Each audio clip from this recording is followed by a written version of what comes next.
abrirmos as nossas Bíblias, livro de Apocalipse, que é o livro que estamos estudando, a partir do capítulo de número 2, que é onde nós estaremos dando seguimento àquilo que nós já iniciamos, né? Então, pode tomar assento, amém? Podeis tomar os vossos assentos. Na terça-feira anterior, nós havíamos iniciado o estudo a respeito da carta às 7 igrejas. Nós chegamos a tocar em alguns pontos, de uma forma bem rápida, né? Sobre Éfeso e sobre a igreja de Éfeso e de Esmirna, né? Então nós estivemos tratando sobre essas duas igrejas, né? Que daí nós vimos alguns pontos aí importantes, como elogio. Jesus, ele chega a elogiar esta igreja pelo seu trabalho, a igreja de Éfeso, né? Pelo seu trabalho, pela paciência, pela santidade. Por que santidade? Porque eles rejeitavam a doutrina, o ensino dos nicolaítas, né? Nós vamos ver que no versículo 2 do capítulo 2, chega a dizer assim, eu sei as tuas obras e seu trabalho e a tua paciência, que não podes sofrer os maus.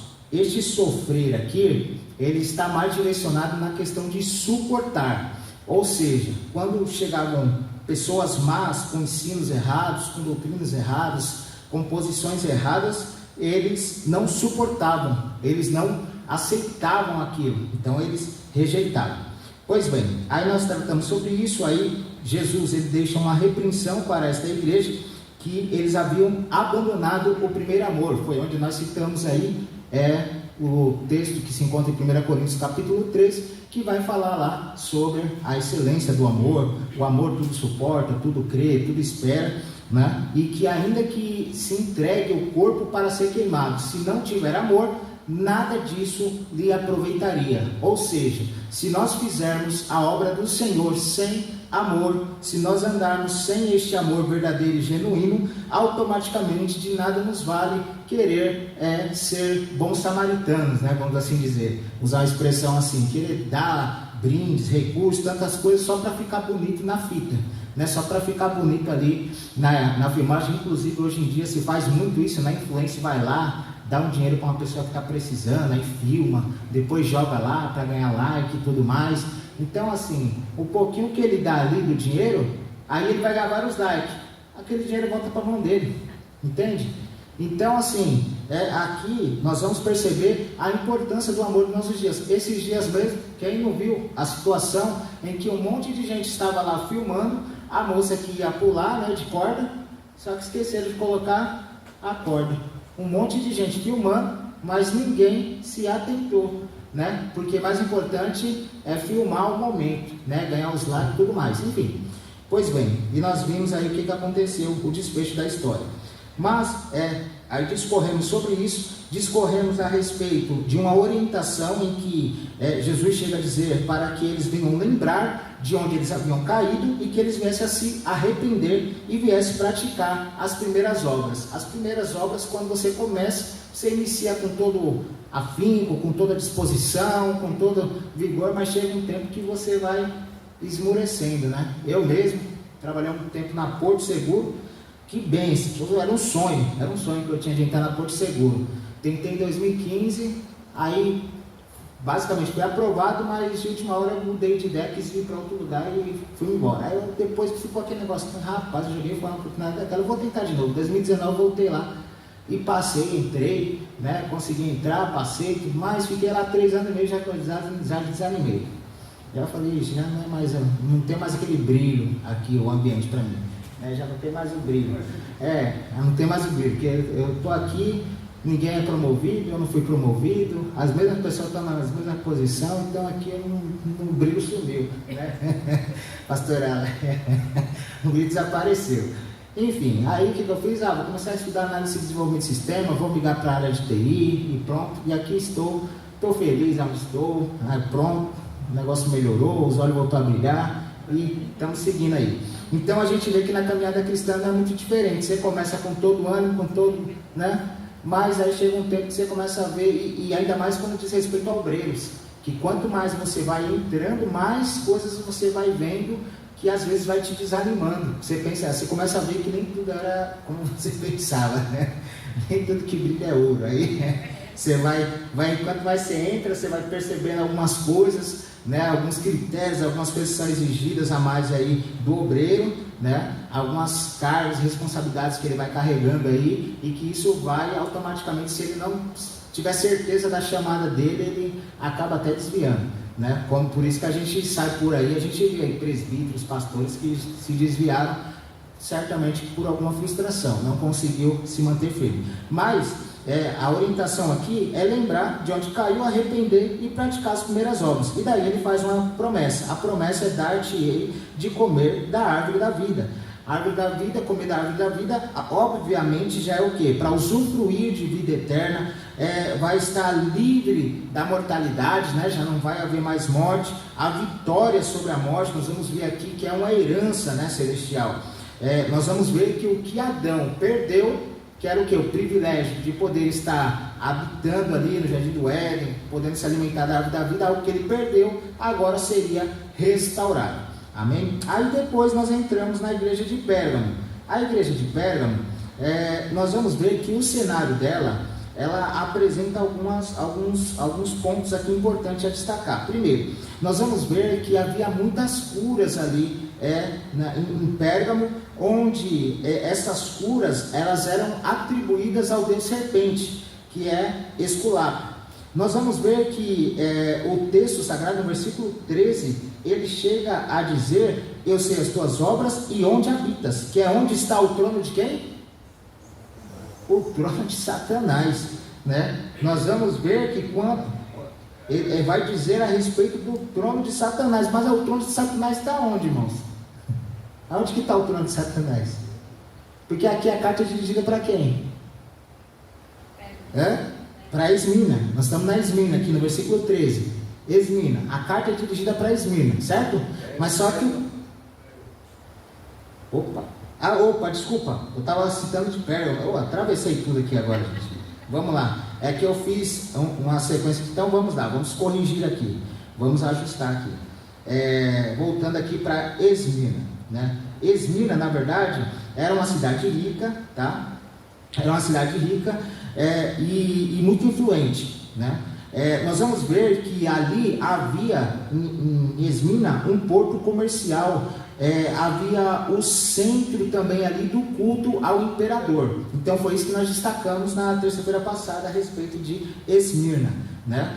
Que havia o culto ao imperador, onde ele exigia adoração, e isso era algo que os cristãos, eles resistiam, eles falavam: não, nós não vamos se prostrar diante disso não, e por conta disso havia ali punições, né? Eles eram mortos, sofriam diversas situações ali ruins, né? Tanto que daí nós vamos ver que vai discorrendo aí os mártires, né? Vai aparecendo os mártires. Quem chegou a ler aquele livro lá, As Catacumbas de Roma, vai começar a ver uma série de mártires ali, de pessoas, de famílias que se entregaram, mas não negaram o nome de Jesus. Pois bem, e quando nós estudamos aqui a respeito de Esmirna, nós vamos ver que o pastor dali era Policarpo, né? E nós vamos ver que Policarpo, ele acaba, certa feita, ele acaba sendo martirizado por conta do amor ao Evangelho. E nós vamos ver que chegam a ameaçar ele, colocar várias situações: se você não negar o nome de Jesus, nós vamos fazer isso, ou vamos fazer aquilo, né? Ameaçando ele para ver se ele cedia. Mas ele chega até a dizer, e eu acho que os irmãos já devem ter ouvido também essa expressão, que ele chega a dizer assim: eu sirvo a Jesus há 86 anos, e ele sempre me fez bem. Como posso blasfemar contra o meu Senhor e que aquele Senhor que me salvou, né? Então, 86 anos servindo ao Senhor, o Senhor sempre me fez bem, por que agora eu vou negá-lo? Por que agora eu vou abandoná-lo?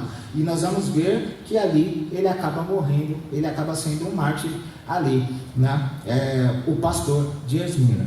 Aí nós vamos ver que no contexto que nós vivenciamos hoje, não sei se teriam muitos pastores aí disponíveis aí a se entregar por amor desta forma aqui, né? A gente vê que algumas coisas mudaram no decorrer do tempo, né? Algumas coisas mudaram. Hoje parece até que ser pastor é status, é posição, é uma coisa, né, de privilégios, né? De privilégios. Mas nós vamos ver que nesta época aqui, não, era para aqueles que eram firmes, decididos naquilo em que eles criam. Pois bem, aí tinha um elogio, foi dado um elogio aqui para a igreja de Esmirna, que ela é fiel nas tribulações e aflições da vida. As dificuldades que eles enfrentavam, as tribulações, perseguições que eles passavam, eles permaneciam fiéis na presença do Senhor.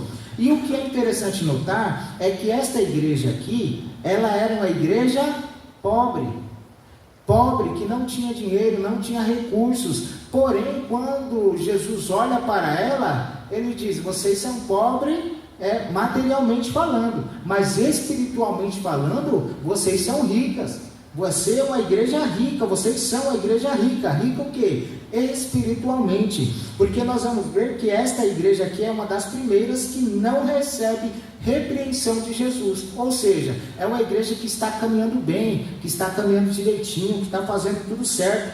Nós vamos observar que Jesus acaba deixando aqui umas orientações para esta igreja. Que orientação é essa? Nada temas.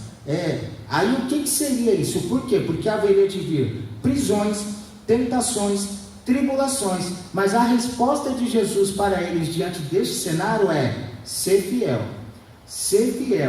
permaneça fiel até o fim. Aí, como resultado disso, você começa a perceber que esta igreja, ela, apesar das dificuldades, tanto financeiras, apesar das tribulações, das dificuldades que ela enfrenta, ela decide ser fiel, né? E daí, nós vamos observar que chega a falar até de períodos que eles seriam presos, que eles passariam por prisões, por dificuldades, que nós mencionamos na terça-feira passada. Inclusive, estudando um pouquinho, a gente vê que eles chegariam a passar por pelo menos 10 períodos de perseguições, coisas futuras que haveriam de acontecer por conta das perseguições do Império Romano. O Império Romano cada vez mais estava intensificando esta perseguição. Pois bem, nós vamos ver que diante de tudo isso, Jesus ainda faz uma promessa a esta igreja. Que promessa é essa? Primeiro, dar-te-ei a coroa da vida. Mas só que quando a gente fala assim, dar-te-ei a coroa da vida, você já pensa aquela coroa bonita, né, de ouro, né, irmã Elza? Aquela coroa cheia de pedras preciosas. Não, a coroa aqui não é essa coroa, né? Nós temos que entender um pouquinho do cenário lá da época, que é o quê? Sabe aquele atleta que corria para poder ganhar uma recompensa, e o que eles ganhavam? Aquela coroa, né? De folhas, né? Aquela coroa. Então está querendo dizer aqui, aquele que vencer, aquele que for vitorioso, né? Porque aqui não é uma coroa de governo, não, essa coroa não é essa coroa que está se referindo, está se referindo a uma coroa de recompensa, porque só recebia a coroa quem vencia, só quem vencia que recebia essa coroa, né? Então aqui é uma demonstração, é como se Jesus estivesse pegando aquele cenário atual da época ali, né? Aquele cenário da época, e dizendo assim, ó, assim como os atletas que correm por esta coroa, embora é uma coroa incorruptível, eu tenho uma coroa corruptível, eu tenho uma coroa incorruptível para vocês, mas sejam fiéis até o fim, permaneçam, lutem e vençam, cheguem até o final. Não é ir até o meio e do meio ali separa, estaciona, né? Igual a lebre, a corrida da lebre lá e da tartaruga, né? Aí vai tomar um sol, vai descansar um pouco, enquanto isso, ó, tomou um Pelé e perdeu, ficou para trás, né? Então nós vamos ver aqui que daí ele faz essa promessa: dar-te-ei a coroa da vida. Está falando, e também está falando no versículo 11, vai mencionar a respeito que o que vencer não receberá o dano da segunda morte. Ou seja, nós vamos ver aqui a vitória sobre a morte, ou seja, sobre a segunda morte, né? Não é que eles não iriam morrer, eles iriam morrer esse corpo físico, mas no que diz respeito ao aguardo da sua salvação, eles não morreriam. Ou seja, o que é a morte espiritual? A morte espiritual é separação entre o homem e Deus, Deus se separando do homem, né? Então, Jesus está garantindo aqui, ó, que vai ser certo de que vocês estarão comigo, vocês estarão comigo. Então, permaneça fiel, né? Permaneça firme. Aí, agora sim, agora nós chegamos na igreja de Pérgamo. Aí agora sim nós vamos discorrer sobre aquela questão que nós havíamos falado, sobre a questão das curas, que era atribuído ao deus Esculápio, né? Era atribuído a eles. Aí é onde chega a falar do trono de Satanás. Aqui sim, a respeito da igreja de Pérgamo. Então, nós vamos ver que é uma carta dirigida à igreja de Pérgamo, mas só que logo no versículo 13, Jesus ele diz: eu sei as tuas obras, onde habitas, que é onde está o trono de Satanás. Então é quando se dirige a Pérgamo. Aí nós vamos ver que o trono de Satanás estava ali. Mas só que o que seria este trono de Satanás? Não é que havia um trono ou um deus ou alguma coisa assim dentro da igreja, uma estátua, não era nada disso, né? Nós vamos ver que nessa época aqui haviam muitos judeus que tentavam corromper o ensino a respeito da doutrina de Cristo. Então esses judeus, eles vinham na contramão daquilo que estava sendo ensinado, daquilo que estava sendo mostrado. Então eles tentavam corromper, eles tentavam deturpar ou distorcer a mensagem de salvação advinda de Cristo. Nós vamos observar que havia também a questão do culto ao imperador. Então lá havia em Pérgamo muitos templos pagãos. Nós vamos ver que havia uma influência também política muito forte e religiosa, né? Porque havia a adoração aos deuses, aos falsos deuses, né? E também a adoração ao imperador, e muitos templos. E automaticamente a gente costuma usar muito essa expressão: diga-me com quem tu andas e eu direi quem tu és, né? Claro que não dá para a gente seguir essa é um dito, né? Mas não dá para levar o pé da letra. Mas na maioria das vezes, de tanto você andar com determinadas pessoas, você acaba sendo o quê? Influenciado por essas pessoas. E nós vamos ver que o ambiente em que eles estavam, que a igreja estava situada, ela tinha tudo para dar errado, tinha tudo para não dar certo.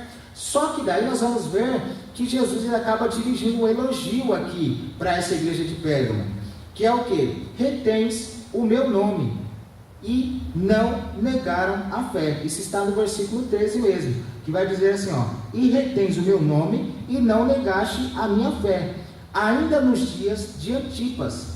E daí quem foi Antipas? Antipas aqui que ele está se referindo é uma fiel testemunha. Inclusive essa expressão fiel testemunha, ela é direcionada até mesmo a Jesus, né? Jesus, a fiel testemunha. E daí nós vamos observar que Antipas, ele morreu queimado vivo dentro de um grande touro de bronze, né? Colocaram ele dentro de um touro de bronze para que ele negasse. Ele não quis negar, colocaram ele lá dentro e queimaram ele vivo. Imagina, irmãos, que situação, né? Aí eles colocaram aquele touro ali na fogueira, no fogo, e queimou ali, e ele morreu queimado ali dentro, mas ele não negou o nome de Jesus, né? Então este foi Antipas, ou seja, ele foi um mártir, né? E por que fiel testemunha?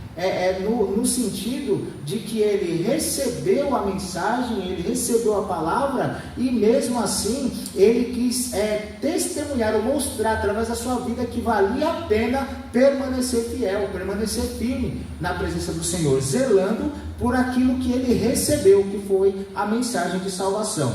Pois bem, aí nós vamos observar também que esta igreja de Pérgamo, ela acaba recebendo uma repreensão. Que repreensão é essa? Nós vamos ver que eles acabam tendo uma tolerância à doutrina de Balaão e também dos nicolaítas, né? Aí nós vamos ver aqui um comparativo. Quando nós olhamos para a igreja de Éfeso, no capítulo 2, versículo 6, quem achar aí pode ler para mim, por gentileza.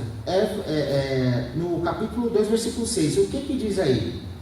Tens, porém, isto, que aborrece as obras dos nicolaítas, as quais eu também aborreço. Então, nós vamos ver que a igreja de Éfeso, ela aborrecia as obras dos nicolaítas. Ela aborrecia. E o que eram essas obras dos nicolaítas? Eles misturavam tudo, eles falavam assim, não tem problema você fazer coisa errada aqui não, porque ó, a questão aqui, ó, como que você vai resistir uma coisa que você não experimentou, que você não sentiu na pele? Isso daí não tem nenhuma vantagem, você querer resistir a algo que você nem experienciou, que você nem sentiu. Parece até que faz sentido, não parece? Parece até que faz sentido, já pensou? Ah, mas espera aí, ô Natan, por que você resiste tal prática, isso daqui que é coisa que o pessoal fala que é errado? Você já experimentou? Que vantagem que tem não sentir na pele, como se fosse assim, eu experimentei, mas eu não quero mais. Por exemplo, o drogado. Quantas vezes você vê pessoas que experimentou e não conseguiu o quê? Largar mais. Não conseguiu sair mais. É mais ou menos isso que ele está querendo dizer. Como se fosse assim, que vantajoso é você experimentar e conseguir sair. Parece até que faz sentido, não parece? Parece que faz sentido. Mas só que essas pessoas, isso daqui, o próprio Jesus, ele chega a dizer, eu aborreço isso, e vocês também de Éfeso, vocês também aborrecem, eu também não concordo com esse tipo de prática, com esse tipo de coisa. Mas só que quando nós olhamos para Pérgamo não, eles gostavam, eles toleravam, não, tá certo, é isso mesmo, faz sentido, né? Não, concorda, tá isso. Aí acabava praticando imoralidade sexual, praticava várias outras coisas que iam contra o ensino da palavra, que iam contra aquilo que é certo. Mas só que daí esse povo estava lá no meio e o povo estava tolerando, não tem problema. Aí pode até ser que entrasse até naquela questão não na teoria da relatividade, né? Mas é na questão isso é relativo. Não, depende, né? Depende, não tem problema não, pode continuar fazendo a coisa errada aí que está tudo certo, né? Então nós vamos ver que ao contrário de Éfeso, Pérgamo, eles acabavam abraçando esse tipo de ensino, de orientação. Pois bem, aí nós vamos ver que não somente a doutrina dos nicolaítas, mas também a de Balaão. A de Balaão que era o quê? Que colocava tropeço. O próprio texto aí vai dizer, ó, olhando aqui, ó, deixa eu ver aqui, o 14, né, pastor? 14.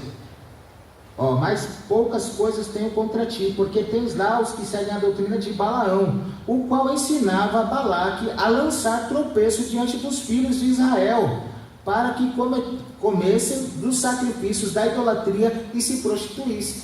Então aqui está acontecendo a mesma coisa. Assim como Balaão fez lá atrás, ensinando Balaque a colocar pedra de tropeço para o povo de Israel, para eles cometerem pecado e Deus se irar contra o povo e castigar o povo, eles agora aqui, nesse momento aqui, eles estão enfrentando uma situação semelhante. Pessoas que estão ali colocando pedra de tropeço, colocando situações para tirar as pessoas do propósito, do alvo. Inclusive pecar, o que é? É errar o alvo, né? Pecar é errar o alvo. Então aqui nós vamos ver que, ao contrário de Éfeso, Pérgamo estava mergulhando de cabeça nessas doutrinas, destes ensinos, que acabavam mostrando o quê? Idolatria, imoralidade sexual, compromisso com o paganismo. Nós vemos aqui uma série de coisas. Mas daí Jesus vai deixar aqui uma orientação. Que orientação é essa? Primeiro, arrepende-se. Vocês precisam se arrepender. Isso está no versículo 16. Arrepende-te, pois, quando não, em breve virei a ti, e contra eles batalharei com a espada da minha boca, né? E quando nós olhamos lá em Efésios capítulo 6, a partir do versículo 10, que vai falar sobre as armaduras de Deus, né? As armaduras de Deus, nós vamos ver que dentre elas está ali a espada, que é o quê? Que é a palavra, né? Então, como vencer o engano? Como vencer o mal? Através da palavra, né? Então é coração também? É coração também, mas precisa ter também a palavra. Por quê? Porque a palavra é que nos limpa. O próprio Jesus chega a dizer: vós estáis limpos pela palavra que vos tenho dito, que vos tenho falado, que vos tenho ensinado, né? Aí o próprio salmista chega a dizer: lâmpada para os meus pés é a tua palavra e luz para os meus caminhos, né? Nós vamos ver aí uma série de referências que vai enfatizar a questão da palavra. Inclusive quando nós olhamos lá em Hebreus, né, capítulo 4, versículo 12, se não me falha a memória, que vai falar que a palavra do nosso Deus é viva e eficaz e mais penetrante do que qualquer espada de 2 gumes, que penetra entre a divisão da alma e do espírito, das juntas e medulas, e é apta para discernir os pensamentos e intenções do coração. Então, nós vamos ver que para vencer o mal é através da palavra, tá bom? Pois bem, aí aqui Jesus chega a orientar para que eles se arrependam. Irmãos, eu estou correndo um pouquinho porque eu quero ver se a gente consegue finalizar hoje essas 7 cartas, tá? Por isso eu estou a milhão aqui, mas porque aqui era para ter sido em um dia, mas daí como a gente já está no segundo dia e acabamos estendendo, então por isso que eu estou correndo um pouquinho, tá bom? Mas eu acredito que está dando aí para acompanhar, né? Pois bem, e daí nós vamos ver que agora é feita também uma promessa. Que promessa é essa? A promessa é que concederia a eles o maná escondido, ou seja, é um banquete permanente nos céus, né? Aí é interessante nós observarmos que o maná, quando nós olhamos em Êxodo capítulo 16, versículo 15, por gentileza, quem achar aí pode ler. Êxodo capítulo 16, versículo 15. Vamos ver o que diz lá a respeito do maná. Vendo-as os filhos de Israel, disseram uns aos outros: que é isto? Porque não sabiam o que era. Disseram-lhe, pois, Moisés: este é o pão que o Senhor vos deu para comer. Pois bem, e este pão que Deus deu para que o povo comesse, é um pão que veio do céu. Pois bem, aí quando nós olhamos lá em João capítulo 6, versículo 48 ao 51. Pastor, se puder ler para nós. Capítulo 6, 48 ao 51. Vamos ver o que diz aí. Eu sou o pão da vida. Vossos pais comeram maná no deserto e morreram. Este é o pão que desce do céu, para o que dele comer não morra. Eu sou o pão vivo que desceu do céu. Se alguém comer deste pão, viverá para sempre. E o pão que eu der é a minha carne, que eu darei pela vida do mundo. Amém. Pois bem, então aqui nós vemos aqui que em Êxodo faz menção do pão que desceu do céu, tipificando já quem? A pessoa de Jesus, né? E agora, quando nós chegamos em João capítulo 6, versículo 48 ao 51, é o próprio Jesus falando: eu sou esse pão que desceu do céu, o pão vivo que desceu do céu, eu sou aquele que vai se entregar aqui, porque o pão é o meu corpo, que vai ser entregue para o resgate de muitos. E aqui nós estamos, porque nós fomos resgatados por este pão que desceu do céu. Amém? Pois bem, aí nós vamos ver que a promessa é também o quê? Que eles haveriam de receber uma pedra branca e o novo nome. Então nós vamos ver que esta pedra branca, ela era utilizada naquela época como forma de absolver, né? Então tinha a pedra preta, que era para condenar, e tinha a pedra branca. Mas só que aqui Jesus está dizendo que eu lhe darei o que? Uma pedra branca, como se estivesse dizendo assim: eu irei declarar vocês justos, santos, puros. Vocês não terão mais acusação alguma, vocês estarão guardados. Por quê? Porque o veredicto aqui é de absolvição, ou seja, nos absolvendo de qualquer culpa, de qualquer situação ruim, sendo declarado justo. Pois bem, outra expressão também que é utilizada para essa pedra branca é que essa pedra branca ela era utilizada também como um bilhete de entrada, né? Naquela época era-se utilizado essa pedra branca como uma forma de você chegar em algum determinado lugar, tinha uma pedra com seu nome, onde você conseguia usar isso como um bilhete de acesso, né? Pois bem, aí nós podemos fazer até uma alusão, como se fosse o próprio Jesus dizendo: o teu ingresso, o teu passaporte, o teu recurso para você entrar aqui já está garantido, já está certo, já está admitido no céu. Amém? Pois bem, aí aqui nós finalizamos já a parte de Pérgamo e entramos já na igreja de Tiatira.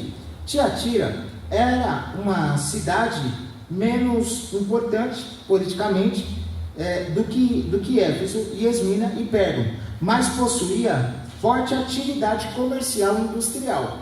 Pois bem, aí nós vamos ver que nessa cidade a primeira, inclusive o próprio apóstolo, acho que foi o apóstolo Paulo que chega a mencionar a respeito de Lídia, né? Nós podemos ver isso lá em Atos capítulo 16, versículo 14, que vai falar de Lídia, que foi a primeira convertida ali da Europa, né? Foi a primeira convertida da Europa. Então isso está em Atos capítulo 16, versículo 14, que ela residia justamente ali. Pois bem, nós vamos ver aqui o problema da igreja, que era o quê? A associação profissional com banquetes dedicados a deuses pagãos. Então nós vamos ver que naquela época a questão comercial ela era muito aflorada ali naquela região. E para que você pudesse vender bem, se dar bem, você tinha que ter o network.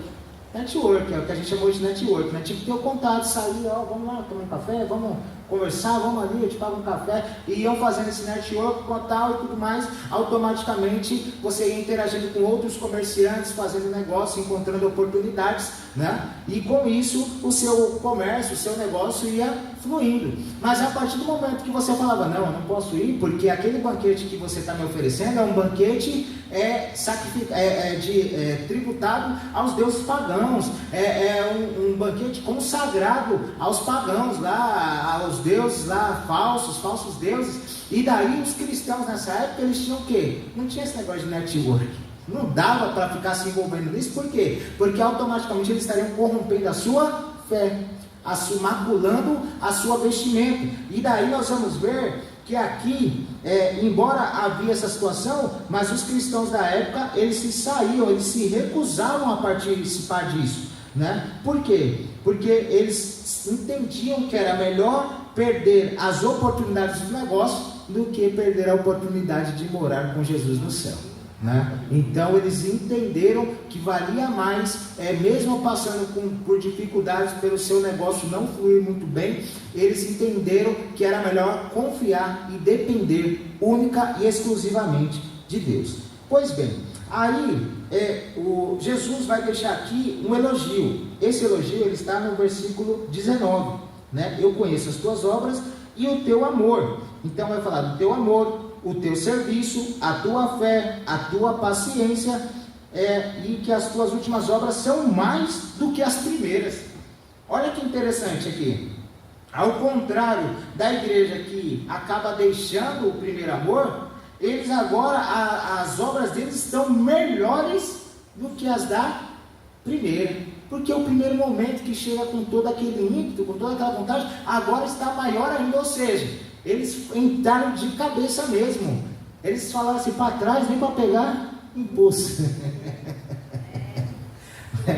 Então, eles seguiram avante, as obras só melhoravam, só aprimoravam, só crescia, né? E nós vamos ver que com isso, apesar dos apesares, Jesus ele deixa aqui uma repreensão a essa igreja, que era o quê? Era uma igreja que estava crescendo, né? Estava ali fazendo com excelência as obras, porém estavam conforme o versículo 20 que vai dizer: mas tenho contra ti o tolerares que Jezabel, mulher se diz profetiza, ensine e engane os meus servos para que se prostituam e comam dos sacrifícios da idolatria. Então este que era o problema, ou seja, amor sem a verdade produz comprometimento com o pecado, né? Por mais que estão fazendo coisas boas, não, mas a igreja está voando, está dando tudo certo, maravilha, mas a partir do momento que a verdade foi abandonada, foi deixada de lado, nós estamos sendo coniventes com a prática do pecado, com a prática do engano, e daí este que foi o problema, né? Então a tolerância ao pecado enfraquece a igreja, enfraquece espiritualmente, a igreja vai esmurecendo, ela vai se enfraquecendo. Por quê? Porque automaticamente, imagine-se, é que nem o carro, né? O carro, você chega lá, você abastece o carro, daqui a pouco você percebe que o carro está com mais dificuldade para ligar. Esse dia mesmo eu fui inventar de abastecer o carro com um monte de álcool, aí veio frio. Irmão, para ligar aquele carro foi uma luta. Minha mãe já estava perguntando, vai levar no mecânico? Né? Eu falei, não, mas tem nada a ver, né? Não tem nada de mecânica não. O negócio quer que eu enchi de álcool aí, o negócio não quer ligar que está frio. né? Mas depois ligou, levei lá no posto lá, pronto, enchi de gasolina, falei, taca a gasolina aí, pronto, está funcionando, né? Pois bem, nós vamos ver que assim é também aqui nesse contexto. Automaticamente o pecado vai entrando e daí vai enfraquecendo, e a igreja não consegue mais caminhar, não entende nem por que está aqui, nem por que está na igreja, né? Pois bem, mas nós vamos ver que nem toda doutrina deve ser aceita em nome da unidade, porque, não, peraí, mas esse ensino aí, não, deixa o irmão pôr, né, o ponto dele, tá certo, mas aqui não é questão de pôr o ponto, a questão é que eram coisas que vinham contra o ensino que tinha sido estabelecido, e automaticamente isso acabava deturpando a fé dos irmãos. Aí nós vamos perceber aqui que Jesus ele chega a fazer uma promessa, né? A primeira promessa que Jesus faz é o que? Ao que vencer, eu lhe darei poder sobre as nações. E o que seria este poder sobre as nações? É algo apontando para o milênio, né? Apontando para o milênio. Por quê? Porque nós sabemos que os santos, eles irão participar do governo de Cristo durante o milênio, né? Nós que somos, que cremos, que somos ou melhor dizendo, pré-milenista, né? Nós cremos no milênio. Já tem outra igreja aí que eles são amilenistas, né? Eles não acreditam que o milênio vai acontecer, ou pode estar até acontecendo já, né? Já pode estar até acontecendo aí, então, enfim, já estamos vivendo o milênio, já pensou? Misericórdia, mas o milênio falou que ia ser tão bom. Pois bem, aí nós vamos ver aqui que a primeira coisa é que eu lhe darei poder sobre as nações. Segundo, dar-lhe-ei a estrela da manhã. E daí nós vamos ver que no próprio livro de Apocalipse, capítulo 22, versículo 16, Jesus, ele acaba declarando, vamos ver aqui, Apocalipse capítulo 22, versículo 16, quem achar pode ler. Achei aqui, eu, Jesus, enviei o meu anjo para vos testificar estas coisas nas igrejas. Eu sou a raiz e a geração de Davi, a resplandecente estrela da manhã. Então o próprio Jesus aqui ele está dizendo, eu que sou esta estrela, né? E nós vamos ver que o texto diz, dar-lhe a estrela da manhã. Então o que Jesus está querendo dizer? Né? Por agora, vocês estão aí passando por dificuldades, por problemas, mas se vocês vencerem, vocês terão a estrela da manhã, apontando para Ele mesmo, Ele que é a estrela da manhã. Pois bem, então já avançando, que as horas já estão indo embora, a gente tem mais 3 ainda para falar. Chegando já aqui na igreja de... Seguindo aqui a sequência aqui, porque se eu for seguir a minha anotação aqui, a gente acaba Pérgamo, aí tem aqui Tiatira, a gente não falou. Esmurra, Pérgamo. Opa, Tiatira está aqui. Essa última aqui foi a que a gente falou, que eu sou a Adventista da manhã, que é a Tiatira. Pois bem, então agora a gente segue para Sardes. Sardes, essa região aqui, Sardes, que era uma cidade que ficava, uma cidade da Ásia Menor, ela era a cidade a mais rica que tinha na época. Pois bem, essa cidade ela foi construída em montanha, uma montanha de difícil acesso. Então, por conta disso, isso dava para os seus cidadãos, dava ali uma sensação de segurança.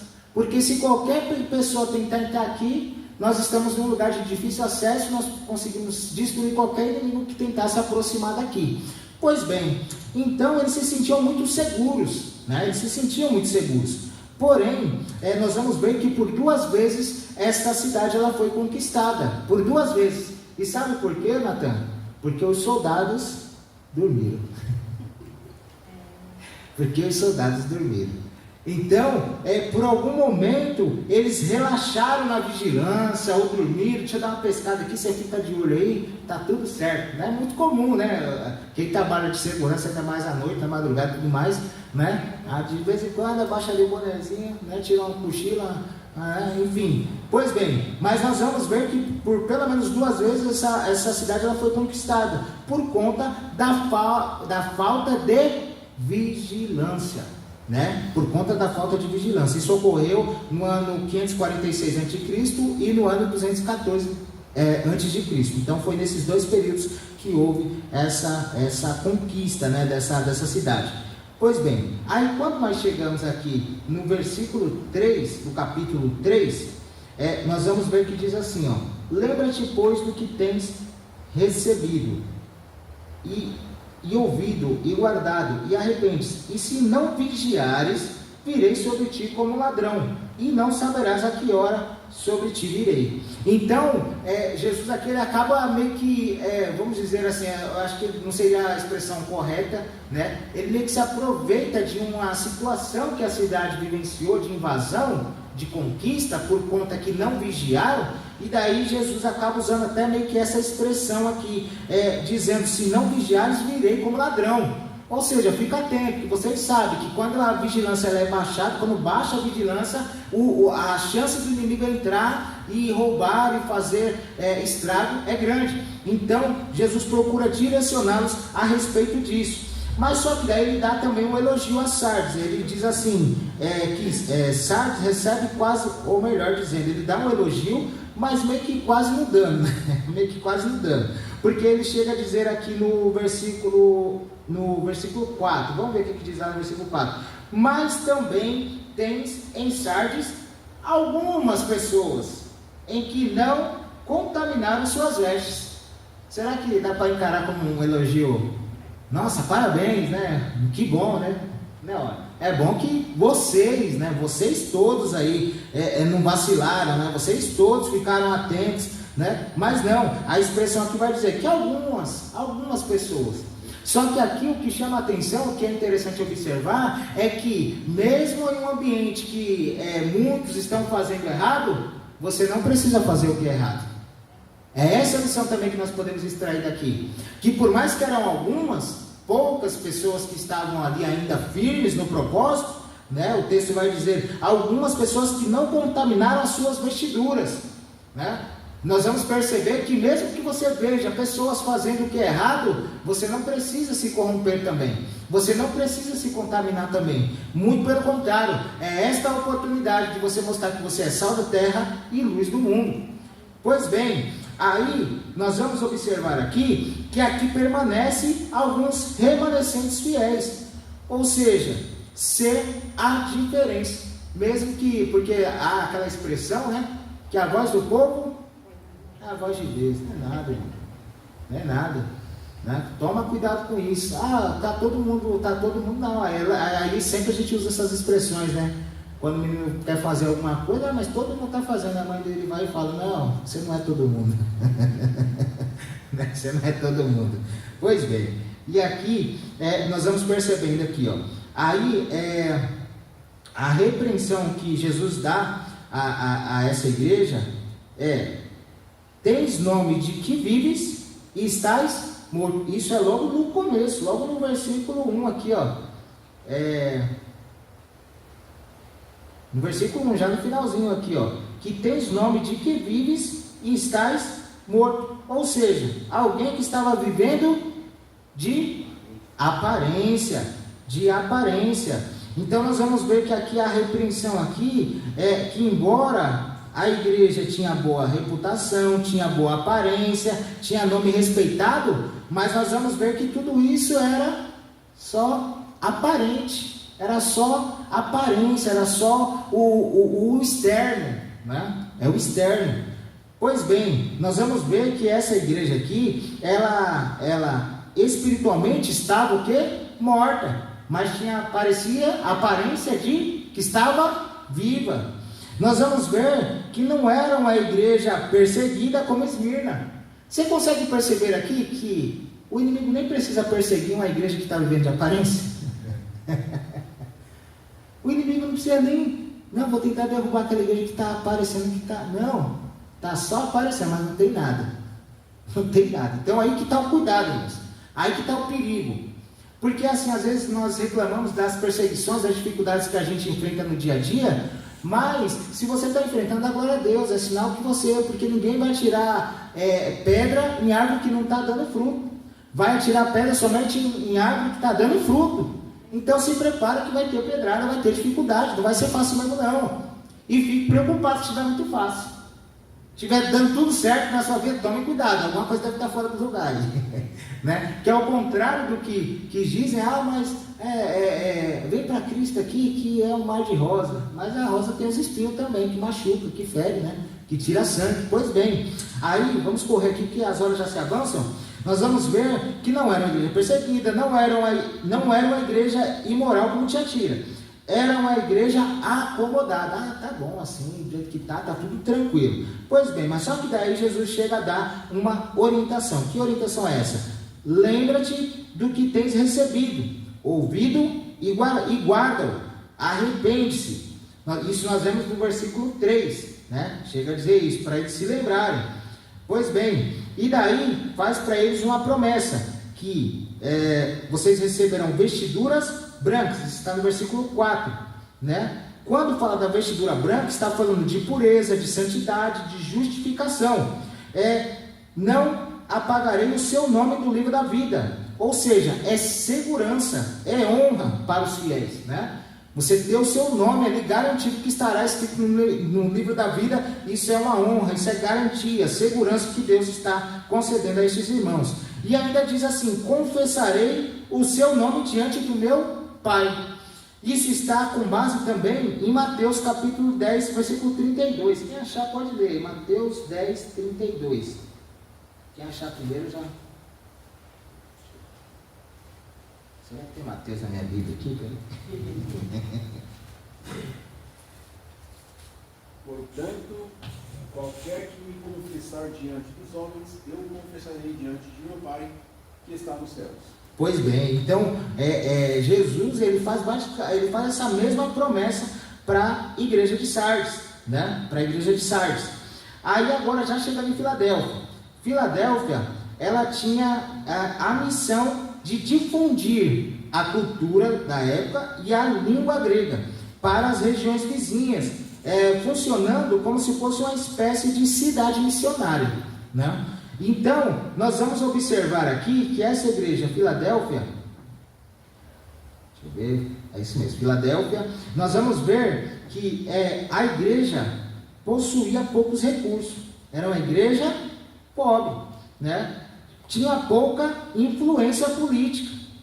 Mas nós vamos observar aqui que no versículo 9, eis que o versículo 9, Jesus vai dizer aqui, eis que eu farei aos da sinagoga de Satanás, aos que se dizem judeus e não são, mas mentem. Eis que eu farei que venham e adorem prostrado a teus pés e saibam que eu te amo. Ou seja, eles estavam em um ambiente também, um cenário muito parecido àquele que nós já mencionamos anteriormente, né? Que haviam ali os judeus, né? Que eram da sinagoga de Satanás, que vinham tentar deturpar o evangelho. Mas nós vamos ver aqui o que Jesus diz a respeito destes, né? Aí nós vamos ver que apesar dela ser uma igreja que possuía poucos recursos, pouca influência, ela recebe elogio de Jesus.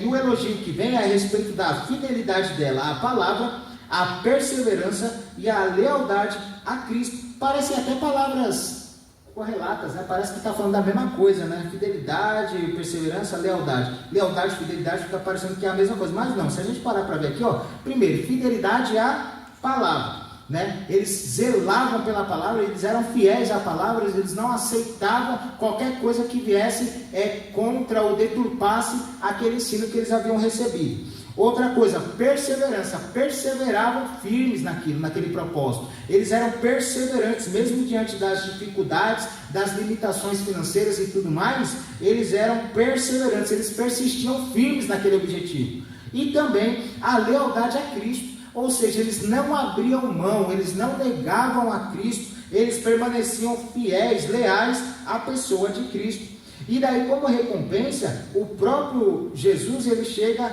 a dizer no versículo 8, que diz assim: eu sei as tuas obras e eis que diante de ti pus uma porta aberta. Então, quando fala dessa porta aberta, está falando da oportunidade de evangelização, né? Assim como ali era difundida a cultura, a língua grega e tudo mais, estava aqui uma oportunidade disponível para eles de evangelização. A porta estava aberta para que eles cumprissem essa missão, para a expansão da obra de Deus e acesso ao reino, ou seja, mostrar para as pessoas que havia acesso a este reino.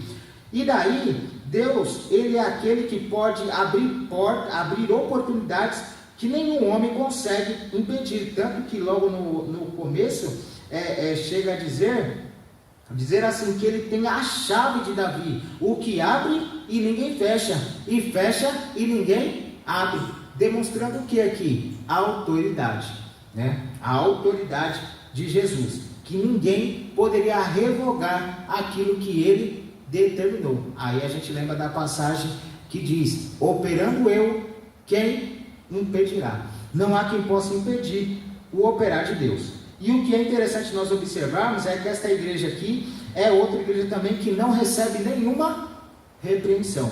Eles não recebem repreensão, porém eles recebem uma orientação, que é: guarda o que tens, que é aquele texto que nós costumamos ler muito, né? Eis que venho sem demora, guarda o que tens, para que ninguém tome a tua coroa. Isso está no versículo 11.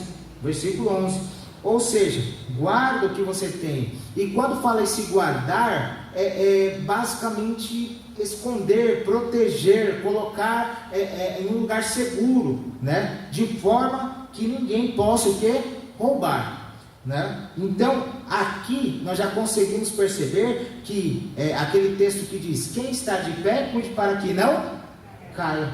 Então, automaticamente, assim como está sendo dito aqui, guarda o que tens, para que ninguém tome, é sinal que também aquele que recebeu, ele pode perder. Quem está de pé, ele pode também cair. Então, nós como cristãos temos que estar sempre alertas, temos que estar atentos à vontade de Deus, à orientação de Deus, para que nós não sejamos levados pelas coisas que nos afastam de Deus.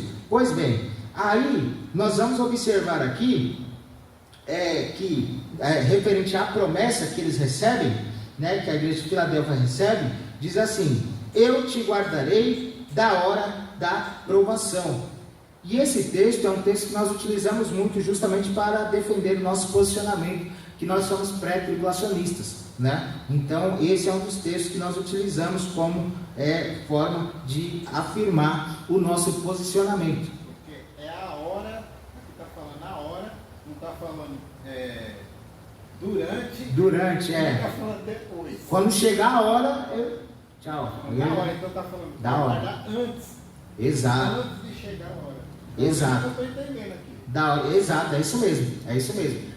Porque está dizendo: te guardarei da hora da provação. Então, quando tiver para chegar a hora, eu vou te guardar, vou te tirar daqui. Então é por isso que nós cremos que nós seremos arrebatados, não estaremos aqui na grande tribulação. Pois bem, aí nós vamos ver que a outra promessa que é dada aqui é: farei dele uma coluna no templo do meu Deus. E daí o que é interessante nós observarmos aqui é que eu ouvi isso aqui, Natan, permaneça firme que eu vou fazer de você uma coluna no templo do meu Deus, né? É isso aí, quer dizer isso, né? Pois bem, quando nós olhamos para o contexto histórico da época ali dessa região aqui de Filadélfia, nós vamos ver que ali havia muitos terremotos, muitas instabilidades, né? E isso era o que preocupava o povo ali naquela época. Então você receber essa informação, que eu lhe farei coluna do templo do meu Deus, está falando de firmeza, está falando de estrutura, né? Está mostrando aqui, que vocês estarão firmes, não vai ter nada que venha abalar vocês, que venha sacudir vocês, não, muito pelo contrário, vocês estarão firmes, porque vocês serão colunas no templo do meu Deus. Então receber uma informação dessa é precioso, né, para eles ali. Por isso que é importante a gente entender também o contexto da época, o contexto histórico da época, para que a gente consiga melhor entender o que o texto está querendo dizer. Pois bem, e daí nós vamos ver aqui também que o texto ele chega a falar no versículo 12. O versículo 12 diz assim: a quem vencer eu farei coluna no templo do meu Deus, e dele nunca sairá, escreverei sobre ele o nome do meu Deus, o nome da cidade do meu Deus, a Nova Jerusalém, que desce do céu, do meu Deus, e também o meu novo nome. Então nós estamos vendo aqui que eles receberão 3 nomes escritos. Qual que é? Primeiro, o nome de Deus, o da cidade de Deus e o novo nome de Jesus. Então nós vamos perceber aqui que isso acaba mostrando o quê? Primeiro, pertencimento a Deus. Segundo, cidadania celestial, porque vai falar sobre o nome da cidade do meu Deus. Então, cidadania celestial. E terceiro, o meu novo nome, que quer dizer comunhão eterna com Cristo. Então nós recebemos esses 3 benefícios. Recebemos o nome de Deus, o nome da cidade do meu Deus, a Nova Jerusalém, e o meu novo nome, que é o nome de Jesus, novo nome. Então aqui nós vamos receber pertencimento a Deus, cidadania celeste e comunhão eterna com Cristo. Pois bem, e aqui a gente já chega na última, já para encerrar, as horas já se foram. Nós vamos ver aqui agora a última, que é Laodiceia, que é uma das cidades mais ricas da Ásia Menor. Nós vamos ver que eles se destacavam como centro bancário, como indústria textil e como escola de medicina. Então tinha estas 3 áreas aí de atuação principais, que estão mais relacionadas aí à riqueza, à indústria textil e à medicina. Aí nós vamos ver que eles não recebem nenhum elogio. É a igreja que não recebe nenhum elogio. Misericórdia, já pensou? Não recebeu um elogio. Teve um lá que tem alguns aí que não se dobraram, mas nem isso, não tinha nem o que elogiar. Pois bem, aí o que tem é o que? Automaticamente, se não tem elogio, tem repreensão. Aí a repreensão que Jesus direciona a eles, diz assim, no versículo 15, o versículo 15 que vai dizer: eu sei as tuas obras, que nem és frio e nem quente. Tomara que foras frio ou quente. Assim, porque és morno e não és frio nem quente, vomitar-te-ei da minha boca. Já pensou aquele dia que você chega debaixo de um sol, né, escaldante, você chega dentro de casa e fala: me dê uma água morna aí. É isso que acontece? Você quer pegar aquela água geladinha, né? Água geladinha, né? Mas aqui nós vamos ver que eles não eram nem quente e nem frio. Eles eram mornos. Aí Jesus já chega a dizer: por conta disso, vomitar-te-ei da minha boca. Pois bem, nós vamos observar que essa igreja ela era morna, ou seja, ela era acomodada, ela era satisfeita. Não, tá bom assim, deixa do jeito que tá, não, tá tranquilo, né? Eles eram espiritualmente indiferentes.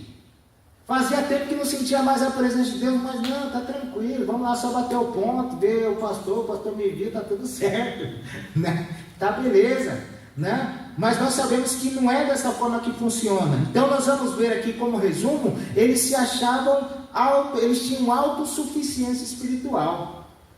Eles por eles mesmos estava tudo certo, estava tudo bem, estava tudo tranquilo. E daí Jesus vai dar uma orientação para eles. Jesus vai dizer no versículo 18, a partir do versículo 18, que nós vamos ver algumas orientações que Jesus acaba dando para eles. Primeiro, aconselho que de mim compre ouro refinado no fogo, que está mostrando que aquela igreja, aonde está em um ambiente que o centro bancário está aflorado, eu estou orientando vocês a comprar ouro, mas é ouro refinado, né? Ele está dizendo assim, eu recomendo que vocês comprem vestes brancas, aonde havia a indústria textil grande, de excelência, destaque e tudo mais. Jesus está falando assim: vocês precisam comprar vestes brancas, mas não essas vestes que vocês compram no mercado, são vestes espirituais, porque as suas roupas espirituais estão sujas. Vocês precisam de roupas brancas, roupas limpas. Aí para a congregação que habita onde a escola de medicina está aflorada, Jesus chega a dizer: é necessário que vocês comprem colírio para ungirem os seus olhos, né? Porque os olhos espirituais deles estão danificados, eles não estão enxergando a condição que eles se encontram, um cenário de apatia às coisas de Deus, um cenário de abandono, um cenário em que eles acham que estão bem, mas não estão. E daí nós vamos observar que ali em Laodiceia, como sempre, geralmente a gente procura destacar, haviam alguns dutos de águas que vinham tanto de uma região que vinha quente e vinha duto de água fria, mas só que quando elas se encontravam e chegavam ali em Laodiceia, ela já estava o quê? Morna. Então Jesus ele pega essa situação e usa como exemplo para mostrar essa água morna. Vocês gostam de beber? Pois bem, vocês são morno para mim. E daí, o que a gente vai fazer para melhorar, né? Aí, Jesus, ele procura mostrar para eles que a condição que ele está é uma situação ruim, desagradável, que eles mesmos entendendo que a água morna é ruim de se beber, é a mesma coisa que Jesus está dizendo. A forma que vocês estão aí, para mim não faz sentido. Inclusive, até me reforça aqui, pastor Alan, é aqui que ele vai falar isso, que estou a porta e bato, é isso? É essa igreja aqui, O 20, né? O 20, aqui, Tanto que no 20, você vai ver que Jesus está do lado de fora. Eis que estou à porta e bato. Se alguém ouvir a minha voz e abrir a porta, entrarei em sua casa e com ele cearei e ele comigo. Então você vê que Jesus aqui, em relação a essa igreja de Laodiceia, ele está do lado de fora. Ele não está nem lá dentro, ele está falando, estou batendo aqui, alguém vai atender ou não vai? Né? Povo de casa. Ninguém, se manifesta. Ninguém vai lá abrir a porta para convidar Jesus para entrar. Pois bem, mas só que ele diz, se vocês abrir, vai ter banquete. Se vocês abrir, vai ter alegria, vai ter comunhão, vai ter paz, vai ter a minha presença aí com vocês. Então é necessário que vocês abram a porta do coração de vocês, para que eu entre. Aí ele faz uma promessa: ao que vencer, lhe concederei que se assente comigo no meu trono. Olha que privilégio. Olha que Deus bondoso, né? Como Jesus é bondoso, misericordioso. Para uma igreja que está apática, que está ali indiferente, que está morna, ele ainda dá oportunidade, ele ainda faz promessa. Se vocês fizerem tudo direitinho, vocês vão sentar comigo no meu trono. Eu acho que ele deveria dar esse privilégio para os outros lá, né? Que não tiveram nenhuma repreensão. Mas não, ele ainda fala assim, você não agiu bem, mas se você se consertar, andar direitinho, sabe quando o pai, a criança está querendo um brinquedo, alguma coisa, aí faz tudo que o pai quer, né? Faz tudo. Depois que fez tudo, aí o pai dá o brinquedo e volta para né? Mas é basicamente esse cenário que eu vejo aqui. É como se Deus estivesse falando: a partir do momento que vocês fizerem tudo que eu estou falando para vocês fazer, vai ter recompensa. Vocês vão sentar comigo no meu trono. Vocês vão sentar em lugar, posição boa, posição de destaque. Mas é necessário que vocês corrijam esses problemas, que vocês tomem uma posição. Não dá para ficar morno, não dá para ficar nessa condição. Vocês têm que ser frio ou quente. Ou vocês vão para a igreja batista ou para a assembleia, mas não dá para ficar desse jeito aí não. Mas amém, irmãos, aqui nós finalizamos esse estudo. Peço perdão aí pelo horário. Passamos aí, eu acho que 4 minutos, que aquele relógio ali na crente, ele está adiantado 5 minutos. Então, por isso já convido para cá os nossos sobreiros, estaremos